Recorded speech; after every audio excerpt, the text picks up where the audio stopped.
إخوتي الكرام، أسعد الله أوقاتكم في يوم الحزن والأسى على أهلنا في فلسطين، على أهلنا في غزة من هذه حرب الإبادة.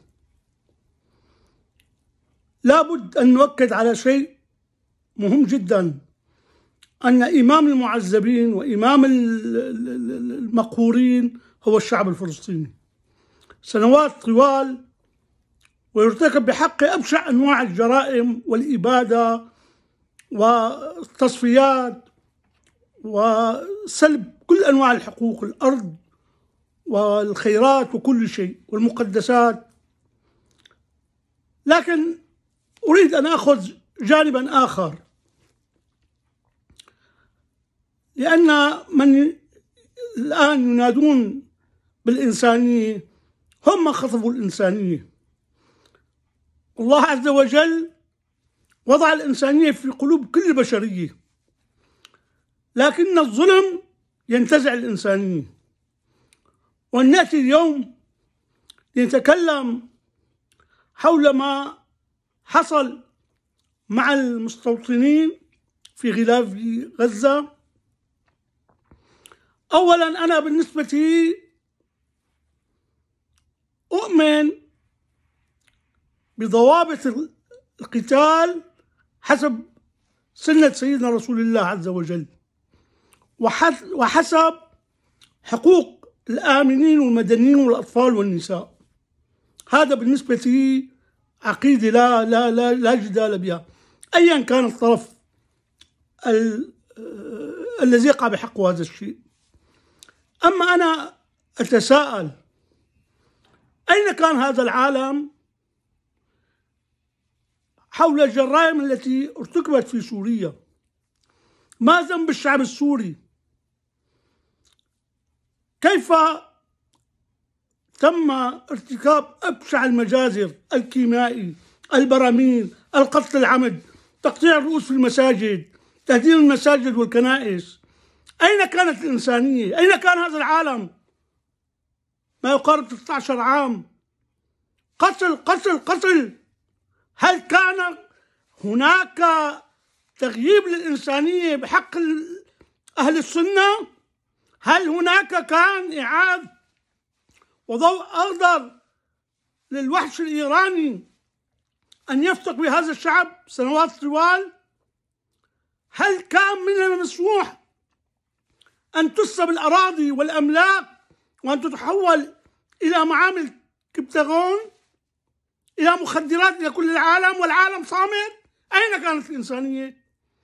أين كانت الإنسانية حين ضرب الكيميائي على الغوطة المباركة وسقطت الأطفال بالمئات وهم في فراشهم خلال 5 دقائق؟ أين كانت الإنسانية؟ أين كانت هذه الأصوات الغائبة؟ نؤكد مرة ثانية، نحن ملتزمون كمسلمين بضوابط الجهاد والقتال والحرب وكل شيء، لا نبرر شيء، بس لكننا نسأل هذا العالم الذي يجرف الدموع اليوم أين كان 12 عام والدم السوري يجري في كل مكان؟ أبشع أنواع المجازر، أبشع أنواع القتل، أين كان هذا العالم؟ خطفتم الإنسانية، شاركتم بالصمت بالحد الأدنى في قتل السوريين، حتى جاء الوحش الإيراني على جثث الشعب السوري ليرمي الفتن ويستثمر بالفتن. من ترك الشعب السوري بين الوحش الفارسي وبين المستثمر التركي على دماء السوريين ودينهم ومصالح التركية في هذه القضية؟ أليس هذا عارا على العالم؟ 13 سنة قتل، تنكيل، قتل بشع، تهجير، تبديل الأراضي من أصحابها إلى وحوش المخدرات والعالم يعرف، وكل التقارير موجودة. وهناك أبطال سوريون ذهبوا إلى كل برلمانات العالم وإلى أمريكا ووضعوا الوثائق بين أيديهم، لكن الإنسانية كانت بالفريزر. لا إنسانية إلا للمستوطنين. لا نستحق نحن الإنسانية، لا يستحق أطفالنا الإنسانية، لا يستحق من قتلوا في فراشهم. أين الإنسانية؟ أين العدالة؟ ظلم ظلم ظلم.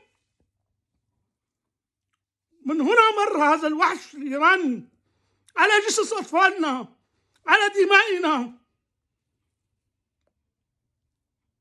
لا تتكلموا بالإنسانية.